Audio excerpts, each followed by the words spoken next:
si on n'y arrive pas là, on en prend pour 10 ans. Les gens, ils vont nous insulter dans la rue.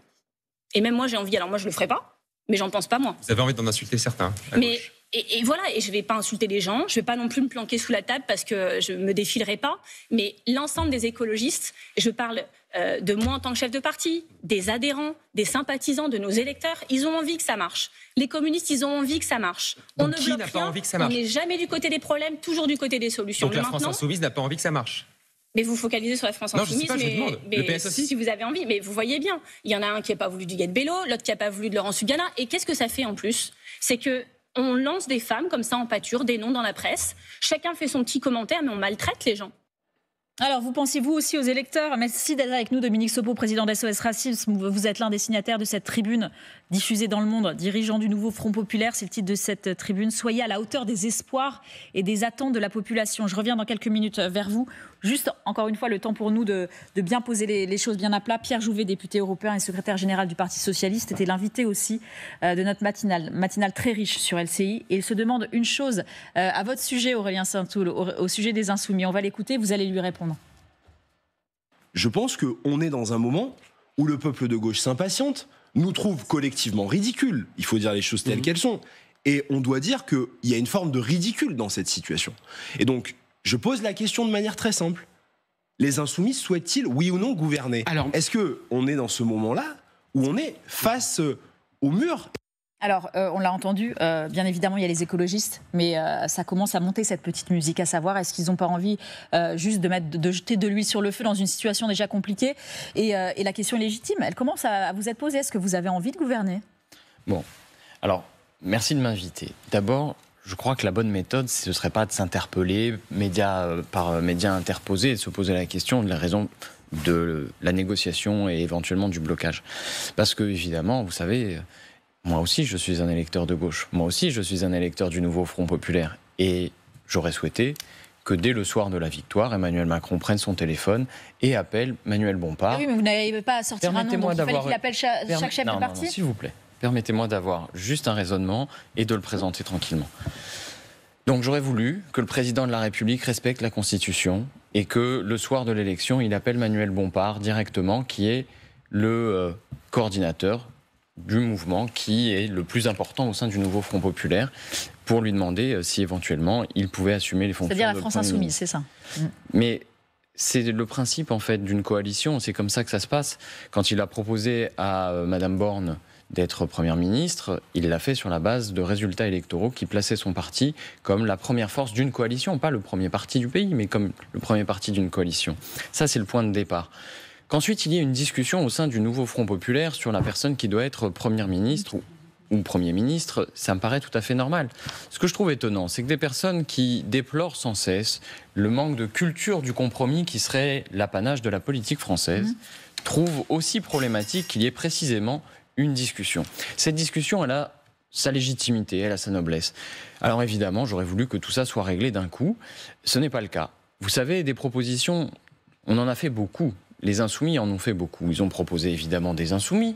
Ils ont aussi accepté Huguette Bello. Ils ont... Insoumise. Qui n'est pas insoumise. C'est sur la liste de...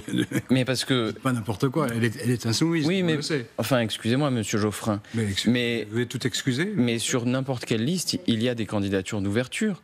Et vous savez bien que sur les listes des Verts, par exemple, sur la liste de Madame Toussaint... des autres. Permettez-moi de vous le dire, sur la liste de Madame Toussaint, il y avait des personnes qui étaient dites d'ouverture, qui n'étaient pas membres des Verts. Madame Bello, elle a son propre parti, il est à La Réunion, et elle a effectivement la capacité de fédérer, et elle avait fait le choix de soutenir Manon Aubry, ce qui évidemment nous la rendait particulièrement sympathique et justifiait que nous ayons confiance en elle. On a l'impression d'un entre-soi, c'est ce que disent aussi. Non, c'est pas une affaire. Alors, c'est pas une question d'entre-soi, c'est une question de confiance et de signification qu'on donne à ce rôle de Premier ministre. Donc, vous voyez, il y a une question qui se pose, qui est sur la table. Qu'est-ce que vous voulez faire en tant que Premier ministre, en tant que chef d'un gouvernement du nouveau Front Populaire ? Est-ce que vous avez l'intention d'aller gratter, je le dis un peu trivialement, les voix des macronistes en permanence? Est-ce que vous avez l'intention de faire un gouvernement qui aurait peut-être des macronistes? Ou est-ce qu'à l'inverse, vous avez l'intention d'assumer le programme du nouveau Front Populaire et de le mettre sur la table, à l'ordre du jour à l'Assemblée nationale, et de dire à chacun, prenez à partir de ce projet vos responsabilités. Dites à vos électeurs que vous ne soutenez pas les mesures qui figurent dans le programme du nouveau Front populaire, à savoir l'augmentation du SMIC à 1 600 €, l'indexation des salaires sur l'inflation. Vous pensez que c'est ça qui coince aujourd'hui? Et ce dont il est question, vous voyez, moi je veux bien assumer nos responsabilités, les Insoumis, nous avons la tête dure et nous sommes capables effectivement de poser des lignes rouges. Mais en face, dans la négociation, elle n'est pas indigne cette négociation, mais quand les socialistes posent eux-mêmes des vétos sur toutes les candidatures insoumises possibles, eh bien, il faut le dire, ce sont des vétos. Et il faut dire pourquoi. Si les socialistes posent un veto sur Madame Bello, il faut le dire. Il faut le dire pourquoi. Quelle est la signification?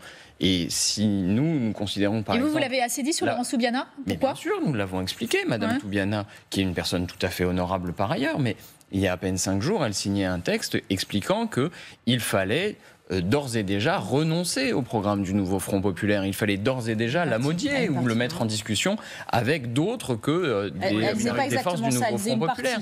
Par ailleurs, l'ensemble de la carrière de Madame Toubiana témoigne d'un tropisme ou d'une disponibilité pour gouverner avec plutôt des macronistes. Alors, je ne dis pas que son projet est de former un gouvernement d'union avec les macronistes, mais en tout cas, nous n'avions pas la garantie. Parce qu'Éric Coquerel pensait que justement son projet c'était ça. Je lui avais dit non, elle ne dit pas vraiment ça non plus. En tout cas, nous n'avons pas de garantie sur la signification qu'elle souhaite donner, qu'elle aurait pu donner à un poste de Premier ministre. Donc on en est là. Vous savez, encore une fois, on voudrait que les choses se passent immédiatement. Eh bien non, il y a une discussion. On ne peut pas d'un côté déplorer le fait qu'on n'ait pas cette culture du compromis dont je parlais tout à l'heure, et en même temps se dire « Oh là là, mais il y a des discussions ». Eh bien oui, il y a des discussions. Dominique Sopo, président d'SOS Racisme, vous signez cette tribune, je le disais dans Le Monde, dirigeant du nouveau Front populaire, soyez à la hauteur des espoirs et des attentes de la population. Vous demandez une nouvelle méthode. Vous pensez aussi beaucoup à l'électeur dans cette tribune. Je vais lire un extrait de cette tribune justement que vous signez. Alors il n'y a pas que vous, ça va de Judith Godrèche à Swan Arlo, en passant, qui est un autre comédien, en passant aussi par Sophie Binet, la secrétaire générale de la CGT. Donc vous demandez une nouvelle méthode, je le disais, méthode parlementaire. Et voici ce que vous dites. Le temps presse. Chaque jour perdu est un jour gagné pour l'extrême droite. Le spectacle des divisions partisanes donné ces derniers jours provoque la colère des citoyennes et citoyens qui ont pris leurs responsabilités, ça on le rappelait, pour barrer la route à l'extrême droite. Il n'y a plus de place pour les égos et les intérêts partisans. Vous entendez ce qu'a dit Aurélien Saint-Toul? En fait, tout a commencé avec Emmanuel Macron qui aurait dû, le lendemain justement de la victoire de ce nouveau Front populaire, appeler, dit-il, la force qui a eu le plus de députés, la France insoumise. Vous le comprenez ça?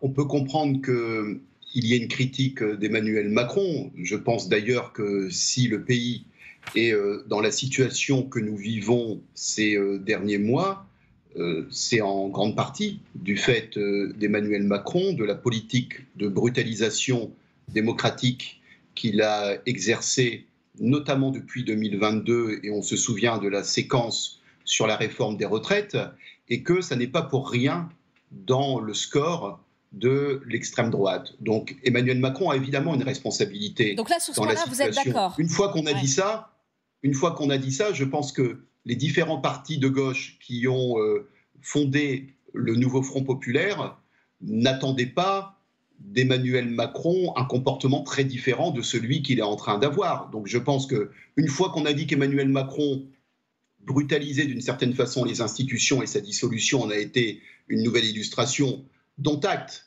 Maintenant, la responsabilité, elle est au sein du nouveau Front populaire de faire en sorte, dans ce contexte, d'avancer. Parce qu'on pourra toujours critiquer Emmanuel Macron. Emmanuel Macron est là et je ne pense pas qu'il changera beaucoup d'attitude. Donc, qu'est-ce que vous avez envie de dire à Aurélien Saint-Toul qui est sur ce plateau? Vous dites assumez vos responsabilités. Qu'est-ce qu'elle doit faire, cette gauche? Parce que c'est complètement bloqué. Vous avez l'occasion de vous exprimer, de dire les choses par rapport à un insoumis qui est sur notre plateau. Écoute, alors, à Aurélien Saint-Toul en particulier, non pas parce que c'est Aurélien Saint-Toul. À ce nouveau Front populaire, vous m'avez compris. Oui, bien sûr. Non, mais cette tribune s'adresse à l'ensemble des forces du nouveau Front populaire. Et de dire, et d'ailleurs dans cette tribune, on refuse de prendre parti pour le nom de tel ou tel Premier ministre, ou Premier ministre, en tout cas candidat à cette fonction, mais de rappeler que derrière les logiques d'appareil, il y a des électeurs. Et que ces électeurs, et je pense qu'Aurélien Saint-Toul, comme beaucoup, entendent ce que disent aujourd'hui les électeurs et même les militants qui se sont engagés extrêmement nombreux dans cette campagne, avec plein de nouvelles forces qui se sont mobilisées à l'occasion de cette campagne inédite, qui a entraîné à gauche des réflexes antifascistes que l'on pensait même ne plus pouvoir réactiver, à la grande surprise peut-être de la gauche elle-même, eh bien il faut entendre cette colère, cette impatience, parce que ce que demandent les électeurs, c'est que le nouveau Front populaire cesse quand même d'offrir un spectacle qui n'est pas un spectacle très digne, non pas parce que ça prendrait du temps, mais parce qu'on voit bien les multiples blocages, les invectives publiques par médias interposés ou les mises en cause croisées, et qu'on est quand même en droit d'attendre, au regard de la situation du pays, de l'urgence que représente le fait de gouverner par rapport à une extrême droite qui est en très forte dynamique, malgré le barrage républicain